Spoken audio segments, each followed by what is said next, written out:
100.28, la frecuencia de la familia hispana. Mis amados hermanos, muy buenos días y bienvenidos a este tiempo especial de estudio bíblico devocional. Su hermano Pastor Roberto Alfaro les saluda y les doy una cordial bienvenida. Muy interesante todo el tema que hemos venido desarrollando justamente con el tema en el capítulo número 8 del libro de Bat Mimar, libro de números. Algunas inquietudes, gracias por sus mensajes, gracias por todos estar tan atentos, y en verdad agradezco profundamente como esa llama, ese fuego de querer estudiar y aprender cada día un poco más es lo que nos alimenta y nos mantiene vivos aquí en Estudio Bíblico Devocional. La palabra. A una de las preguntas que me enviaron ustedes en el día de ayer, y ya como para corroborar y avanzar un poco en el tema, porque no nos podemos quedar obviamente aquí, tenemos que mencionar que la importancia de la menorá, la palabra en la Biblia, en sus Biblias seguramente aparece la palabra candelero. En algunas versiones ya aparece la corrección a esta palabra candelero y nos indica la expresión correcta, menorá. Esta menorá, como lo pudimos observar en el día de ayer, en el centro, en la caña principal, está el número 1, a su vez número 2, número 3. Observen que cada uno de ellos, por supuesto, se comunican entre sí. Esto es muy importante, y aunque no es el tema, solo lo quiero mencionar para dejar en sus corazones, repito, la inquietud de la importancia de que estudiemos menorá. Ya en nuestros videos, si visitan nuestro canal en el YouTube, en Radio Génesis 128, allí vas a encontrar algunos videos ya más en detalle respecto no solamente de menorá, sino también a su vez de Hanukkah. Número 1, número 2, se comunican, observen, esta comunión que hay allí es bien importante. Número 3, número 4, 5, número 6 y número 7. Cada una de ellas en una correlación. Nosotros lo hemos llamado un reloj. Es un minicosmos. Aquí en la menorá hay encerrado todo un estudio maravilloso. No solamente como lo vimos de cada uno de los aspectos de menorá, de los aspectos de Torá, sino la importancia que veamos en ello también, y es lo último que quiero reflexionar sobre este punto, la importancia de Levítico capítulo 23. Observen, vemos en este texto las 7 santas convocaciones. Hablamos de los 7 espíritus, recuerden. Ahora vamos a mencionar las 7 santas convocaciones de Levítico 23. ¿Cuáles son? Dígala conmigo. Pesá, panes sin levadura, primicias, Shavuot, que apenas hace unos cuantos días cumplimos con la celebración de Shavuot. ¿Cuál es? La entrega de la Torá justamente en el Sinaí.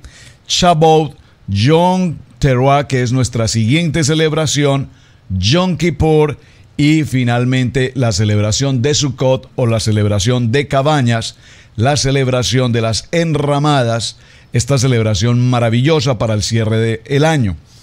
Así es que aquí vemos cómo se cumplen, repito, las 7 santas convocaciones del libro de Levítico en el capítulo 23. Muy bien, hecho este cierre, vamos a continuar, por favor, recordando que la palabra Bealotojá, que estamos viendo en Números capítulo 8, hace mención literalmente cuando hagas subir, es la expresión que tenemos en Bealotojá, cuando hagas subir. Aquí hace referencia particularmente a las llamas de fuego, en la menorá, y hace subir esas llamas de fuego, es decir, las hace arder, que estas llamas ardan, que produzcan ese fuego. También es interesante aquí notar, seguramente usted ha visto algunas gráficas en internet respecto de este tema, de cómo el sacerdote debía subir unas escalas hasta llegar a la altura respectiva y poder encender debidamente la menorá. Haga subir, recuerden que la expresión Beaetojal se refiere a hacer subir. Ahora vamos a ir al libro de Números en el capítulo 8, verso 7. Dice: así harás con ellos purificación, rociarás sobre ellos agua purificadora, y que ellos hagan pasar una navaja sobre toda su carne, laven sus ropas y quedarán purificados. La navaja aquí representa precisamente a la Torá, que pasa por toda carne, es decir, que limpia, que retira todo aquello que no tiene nada que ver con la santidad precisamente, y lava completamente, es decir, que nos limpia de toda iniquidad, de todo pecado.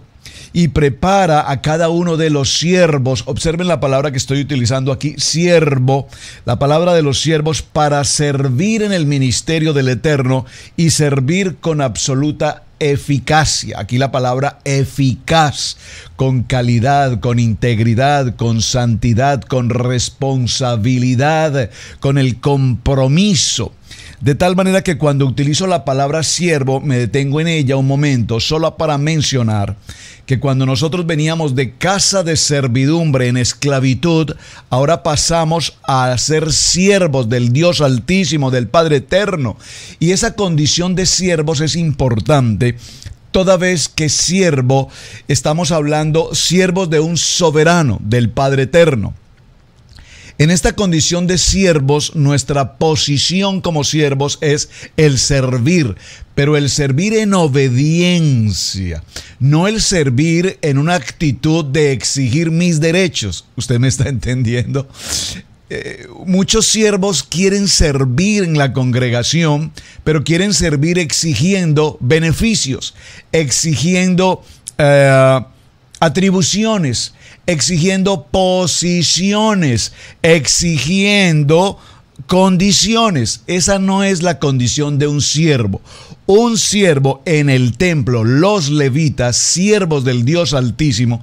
Es que quiero, repito, detenerme un momento aquí, porque es que con mucha frecuencia, estoy seguro que usted ha vivido esta experiencia, con mucha frecuencia en nuestras congregaciones utilizamos la expresión siervo del Dios Altísimo. Yo lo he escuchado con mucha frecuencia, hermanos entre sí o compañeros de ministración, siervo del Dios Altísimo. Pero esta expresión siervo del Dios Altísimo que repetimos con tanta facilidad y con tanta frecuencia, tiene un carácter mucho más allá de una simple expresión. Repito, la palabra siervo indica sujeción, indica obediencia, indica responsabilidad, indica entrega total. Recordemos lo que vimos en el tema de ofrendas. Cuando se presentaba la ofrenda para que fuese quemada, debía ser quemada en su totalidad. ¿Por qué? Porque debía convertirse en cenizas. Es decir, que si nosotros como siervos queremos prestar nuestro servicio en la congregación, apoyando al ministerio, apoyando al pastor, apoyando a los levitas, apoyando alguna actividad dentro del ministerio congregacional, pero si de paso estamos en envidia, en celo, en egoísmos, en rencillas, en contiendas, en pleitos, en crítica, en calumnia, en murmuración, etcétera, pues la condición de siervo no aplica aquí. Es muy importante que tengamos claro que no es solamente tratar de servir en algo, cuando además nuestra posición es una posición arrogante o egoísta o contraria de juzgar todo lo que pasa a nuestro alrededor. El siervo solamente se somete, y aquí la palabra fundamental es obediencia. El libro de los Hebreos, en el capítulo 4 y en el verso 12, dice la palabra que la palabra es viva y eficaz. Esa porción de Hebreos capítulo 4, 12 ha sido una de las primeras citas bíblicas que hace muchos años marcó definitivamente mi corazón. Y algunos de los hermanos o personas que están cerca, que me conocen, creo que es la cita que yo más recomiendo a tantas personas. Siempre les bendigo con la porción de Hebreos capítulo 4, verso 12. ¿Por qué? Porque nos indica que la palabra es viva, que la palabra es eficaz, que la palabra es más cortante que toda espada de dos filos, dice la palabra, que penetra, que reargulle, que discierne los pensamientos y las intenciones del corazón. Recordemos que ayer, hablando precisamente de la ménora, encontrábamos cuán importante era los oídos, los ojos, las fosas nasales y la boca. Estábamos mencionando cómo tenemos esas puertas dibujadas en nuestro penín, recuerdan, en nuestro rostro, de tal tal manera que cuando cuidamos esas puertas y entramos a un nivel de santidad, cuidar de contaminarnos, cuidar de estar expuestos a la inmundicia, entonces tenemos un nivel en el que la palabra es nuestro centro. Dice el libro de Segunda de Timoteo en el capítulo 3 y en el verso 16 que toda la escritura ha sido inspirada por el Padre Eterno y es útil para enseñar, para reprender, para corregir, para instruir en justicia, a fin de que todo hombre de Dios sea perfecto. Pero pastor, perfecto solo Dios, sí, pero estamos en un proceso, diga conmigo, en un proceso en el que necesitamos morir. Entonces, cuando necesitamos morir y nacer de nuevo, pero ¿cómo un hombre puede morir y nacer de nuevo? Hemos muerto a nuestra vanidad, a nuestro pensamiento, a nuestra vieja manera de vivir, para tener una nueva manera de pensar, una nueva manera de vivir, conforme a Hebreos capítulo 4:12, en el poder de la palabra viva. Entonces, ¿qué es lo que determina nuestro diario vivir, nuestro emuná? Que el poder de la palabra esté determinado en nuestros corazones, observen, en nuestra boca, en nuestros en el olfato, en lo que olemos, en lo que vemos y en lo que oímos, según lo que estábamos enseñando en el día de ayer. Muy importante. Ahora, en el libro de Números, en el capítulo 8, versos 9 y 10, dice la palabra: y harás que se acerquen los levitas delante de la tienda de reunión. Reunirás también a toda la congregación. Por favor, cuando lea con detenimiento y por favor subraye aspectos que no podemos pasar por alto. Excúsenme que deba detenerme en cada uno de estos aspectos. ¿Por qué? Reunirá también a toda la congregación. Aquí la expresión o la palabra congregación hace referencia a la asamblea, hace referencia a la iglesia. Lo menciono una y otra vez porque, repito, escucho con tanta frecuencia a personas decir que la iglesia no aparece en el antiguo pacto, que por ninguna parte, y buscamos en la concordancia y buscamos y no aparece. Decimos, es que la iglesia no aparece en el antiguo pacto, la iglesia aparece solamente en el nuevo pacto. Por lo tanto, el antiguo pacto ha sido abolido y ahora nosotros somos una iglesia neotestamentaria. Por favor, tengamos cuidado con expresiones como esa, porque no son expresiones conforme a la palabra viva, eficaz y penetrante. Aquí nos menciona en el libro de Números, en libros anteriores, en el capítulo 20 del libro de Shemot, cuando dice: reúne a toda la congregación de los hijos de Israel. ¿Quiénes son toda la congregación de los hijos de Israel? Muy bien, ya para quienes vamos en el estudio sabemos que es precisamente lo que luego, posteriormente en griego, se ha llamado iglesia. Muy importante, es decir, que la iglesia, si la tenemos, aquí está presente, y vemos cómo precisamente la ordenanza que Dios ha dado para que se reúna a toda la congregación de los hijos de Israel, y presentarás a los levitas delante del Padre Eterno, y los hijos de Israel pondrán sus manos sobre los levitas. Vimos ayer la importancia del aceite para encender cada una de las campanas de la menorá. La importancia de ese aceite. Y también vimos que el aceite cumple otra función, y es que tipológicamente representa al Espíritu Santo, al Ruach HaKodesh, pero también tipológicamente representa la acción de ungir. Es lo que vamos a ver a continuación. Toda la congregación de Israel estaba presente en el momento de la instalación de los levitas con la imposición de las manos. Por favor, subraye: toda la congregación. Aquí no dice algunos que estuvieron interesados en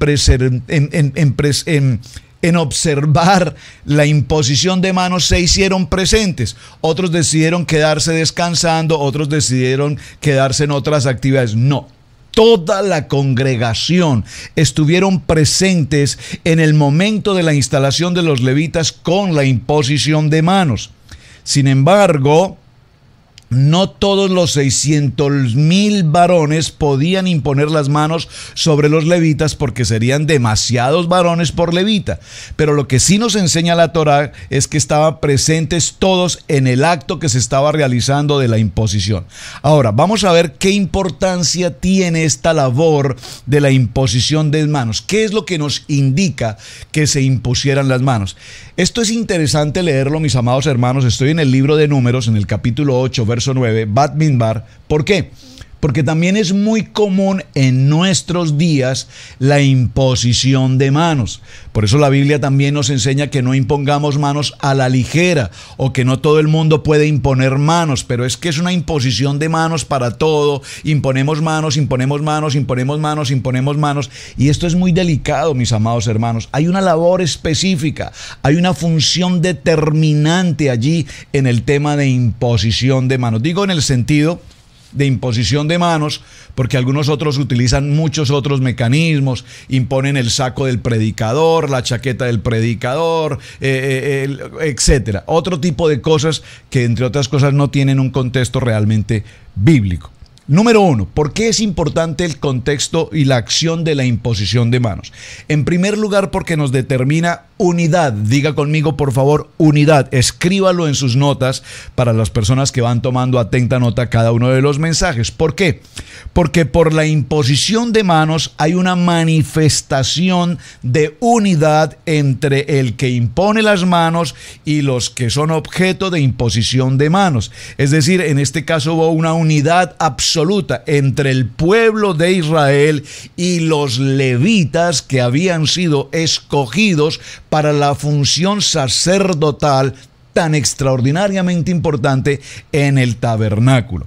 Hace unos días mencionamos, y es importante que lo recordemos, cómo en el tabernáculo todos, absolutamente todos, tenían una asignación determinada y definitivamente fundamental. Es decir, que nadie podía usurpar o incurrir en el ocupar una labor para la que no ha sido llamado, que no le corresponde. Y esto es muy interesante y ojalá y lo pudiésemos poner en práctica en nuestros días hoy. En nuestras congregaciones hoy llevamos a cabo alguna serie de actividades que más que bíblicas o más que toraicas son actividades desde el punto de vista intelectual, empresarial, industrial, comercial, desde el punto de vista de la filosofía y el concepto griego. Pastor, explique eso porque no lo estoy entendiendo.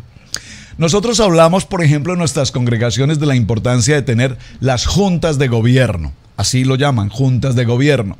Pero pareciera ser que una junta de gobierno es un lugar al que solamente llegan ciertas personas: el tesorero, el auditor, el secretario, el fiscal, el vicepresidente, el presidente de la junta de gobierno. Es decir, posiciones jerárquicas. Y en el contexto que estamos viendo, esas posiciones jerárquicas no son. En el contexto que estamos estudiando en el libro de Números, estamos viendo posiciones de servicio, porque no son jerarquías como las que ofrece una empresa o jerarquías como las que ofrece un negocio en el que yo soy el presidente de la junta de gobierno, por lo tanto mi silla está asignada y tengo obligación y responsabilidad de cumplir con esto, por lo tanto todos me obedecen a mí. O somos una junta de gobierno en las que determinamos qué debe o qué no debe hacer, evidentemente, el pastor. Entonces, es muy diferente, perdónenme, cuando entendemos una reunión de ancianos de la iglesia que por su testimonio, por su conocimiento en la palabra, en la sabiduría, en el discernimiento de las cosas que pueden sucederse al interior de una congregación, tienen el espíritu. Recuerden que ayer mencionamos 7 espíritus. Ese espíritu de sabiduría, de entendimiento, de poder, de autoridad, de conocimiento, para poder resolver situaciones que se puedan presentar. Pero hemos convertido las juntas de gobierno en nuestras congregaciones, repito, en actividades muy distintas al verdadero propósito. Por lo tanto, empezamos a incurrir en actividades que no son propias de nuestra labor, de nuestra posición o de nuestra misión como ministerio sirviendo. ¿Qué quiero significar con todo esto, pastor? ¿Qué quiere significar con todo esto? Quiero significar que cuando tenemos unidad en una congregación, entonces todos quienes formamos parte de una congregación cumplimos una labor, cumplimos una función, tenemos una asignación, somos respetuosos de esa asignación, por lo tanto cumplimos con nuestros deberes en esa asignación y no usurpamos las asignaciones de otro hermano en la congregación. Eso nos libraría, por supuesto, de tanto celo, de tanta envidia, de tanto roce, de tanta crítica, de tanto choque y peor aún de tantas divisiones que tenemos en el cuerpo de la iglesia. Entonces, la importancia de la imposición de manos, número 1, fundamental, unidad. Unidad en el servicio, unidad en el propósito, unidad en el llamado, unidad para lo que hemos sido escogidos, unidad en obediencia a un soberano Padre eterno, Dios eterno, que nos determinó para cumplir específicamente esa labor. Número 2, la representación.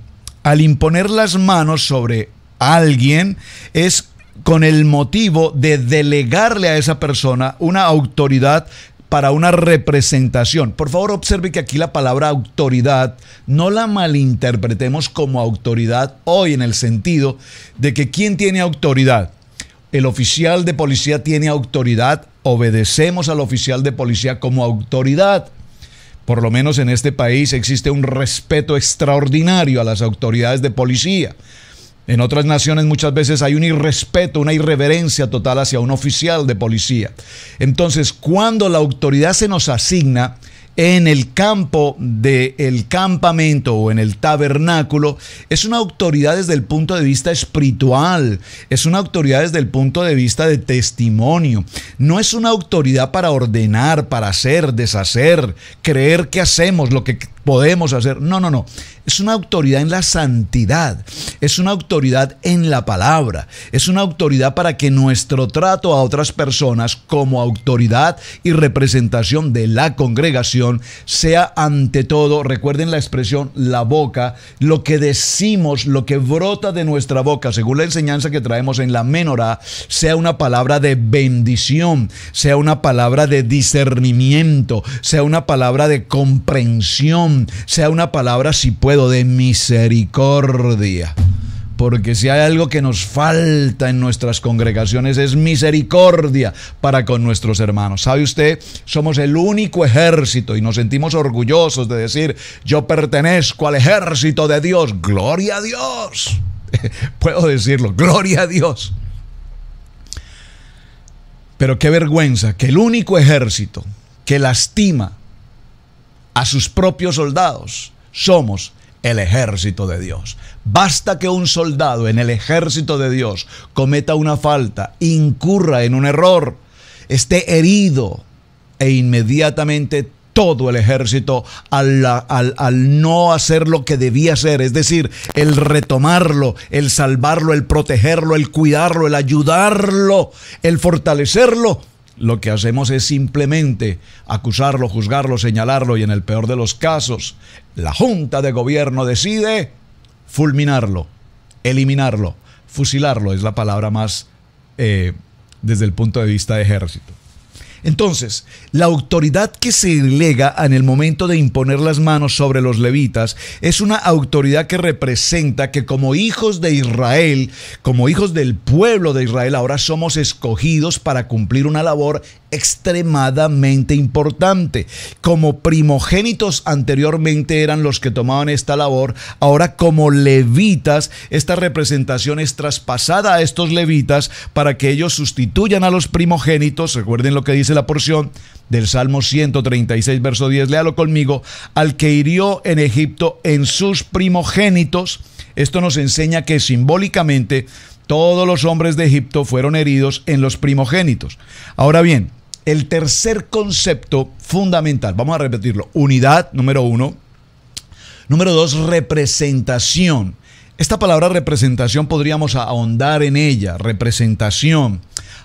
cuando nosotros tenemos la condición de poder representar, en el caso del pastor, yo asisto a una reunión y represento a mi pastor en esta reunión, probablemente no pueda tomar determinaciones en representación del pastor, pero hago asistencia, tomo nota y puedo informar al pastor sobre este concepto de la reunión para que sea él quien tome las decisiones pertinentes. Entonces, la labor de representación aquí es muy importante, muy exigente, muy delicada, de mucho tacto, y no le corresponde a todo el mundo ser representante en particular de una persona.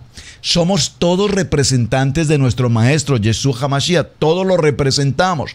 Por lo tanto, en nuestros trabajos, en nuestras escuelas, en el lugar donde quiera que nos encontremos, en nuestra comunidad, la gente debe saber que quien vive en ese lugar, quien habita en esa casa, es una familia creyente, porque su testimonio, su identidad como creyentes representa la unidad de la iglesia y representa la posición del Padre.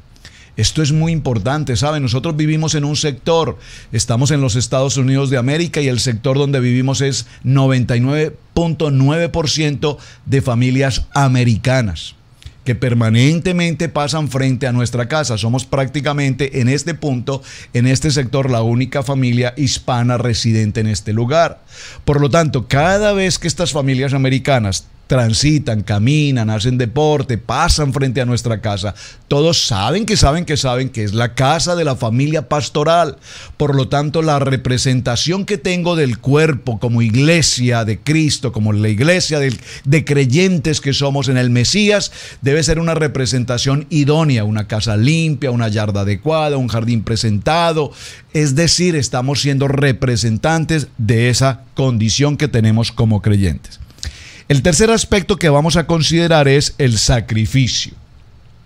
Al igual que cuando hacemos la imposición de manos, se presenta sobre la persona un sacrificio antes de que, recordemos que se llevaba un animal que debía ser sacrificado como ofrenda. Y entonces ahora, al imponer las manos a los levitas, lo que se hace entrega es a estos levitas como un sacrificio vivo al Padre Eterno. Recordemos cómo esta acción ha sido determinada de tal manera que ahora los levitas se entregan, recuerden, como sacrificio vivo, dice el libro de Romanos.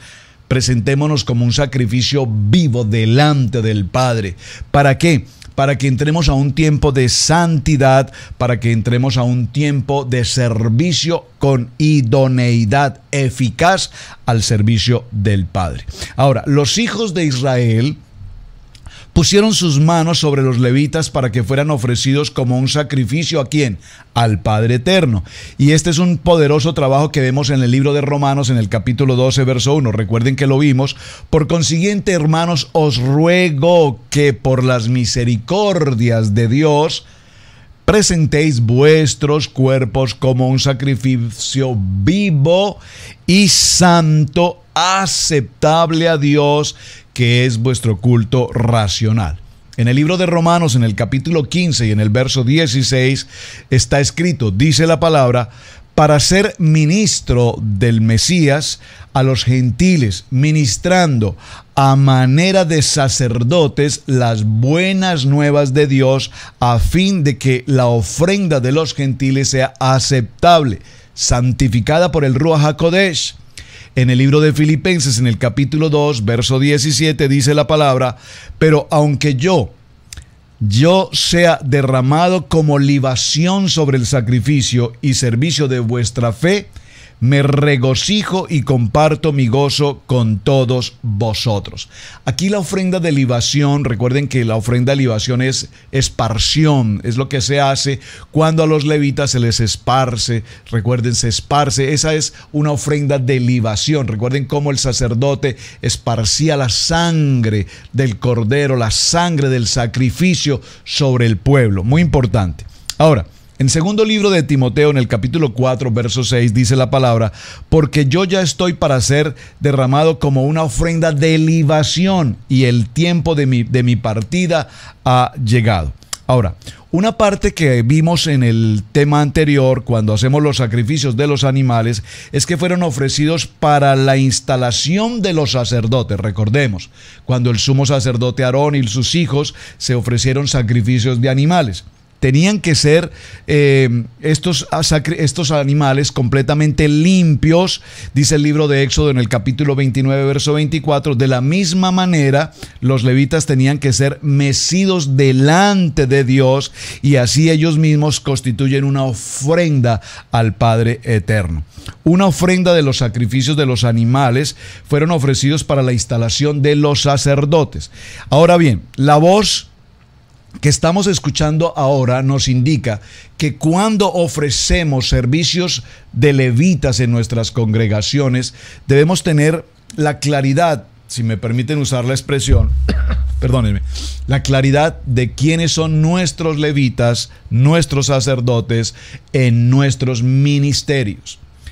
Es muy común, lastimosamente, en nuestros tiempos, en el tiempo del siglo XXI en el que vivimos hoy, colocar en nuestros altares o en nuestros servicios a hombres o mujeres que no tienen una verdadera conectividad, una verdadera conexión, una verdadera emuná para servir con santidad al propósito del Padre. Yo recuerdo en una ocasión una anécdota muy particular ya para el cierre, estando en un restaurante en otra ciudad, en otro estado, pues habíamos ido con mi esposa a compartir en un lugar y nos invitaron a cenar aquella noche. Recuerdo que era un día viernes y estábamos compartiendo un almuerzo justamente en aquel lugar y el sitio, un sitio muy bonito, muy agradable, tenía a disposición a un hombre que tocaba el piano y lo hacía de una manera extraordinaria. Me llamó la atención esa manera tan delicada y tan profesional como este hombre tocaba el instrumento, este piano. Pero no solamente tocaba música en particular, partituras de piano, sino que repentinamente empezó a tocar algunos ritmos muy típicos de nuestra cultura hispana, muy caribeños, muy conocidos secularmente, puedo decirlo. Así es que en algún momento me acerqué al hombre y le pregunté y le felicité por demás por hacer tan buena labor con el piano. Entonces le pregunté, ¿trabajas aquí permanentemente? Me dice, solamente trabajo de lunes a viernes, porque sábados y domingo yo estoy contratado con 3 iglesias, 2 iglesias el sábado, 1 iglesia el domingo. Le digo, no entiendo. Me dice, sí, ellos me contratan para que yo vaya a dirigir su alabanza. Le digo, ¿eres tú una persona creyente? Me dice, no. Ellos simplemente me dicen qué canciones quieren que yo les pueda tocar en su iglesia y yo las toco. Observen, hermanos, cuán delicado es esta situación. Me causó mucha sorpresa. No hay duda que tiene un talento maravilloso, pero ¿cómo está su llamamiento? ¿Cómo está su santidad? ¿Cómo está su ofrenda como sacrificio vivo delante de nuestro Padre Eterno? Así es que mucho cuidado, porque no es solamente elegir levitas por elegirlos, porque toquen bien o canten bien, sino porque realmente hay un emuná que pueda ser de testimonio para la iglesia, para la congregación delante del Padre Eterno. Mis amados hermanos, el tiempo se nos ha pasado. Muchísimas gracias por acompañarnos. Su hermano Pastor Roberto Alfaro les saluda. Gracias por sus mensajes y gracias también por compartir nuestro devocional Estudio Bíblico. Gracias por visitar Radio Génesis 128 en YouTube y allí están disponibles todos los demás videos anteriores a esta fecha. Muy buen día, shalom, bendiciones.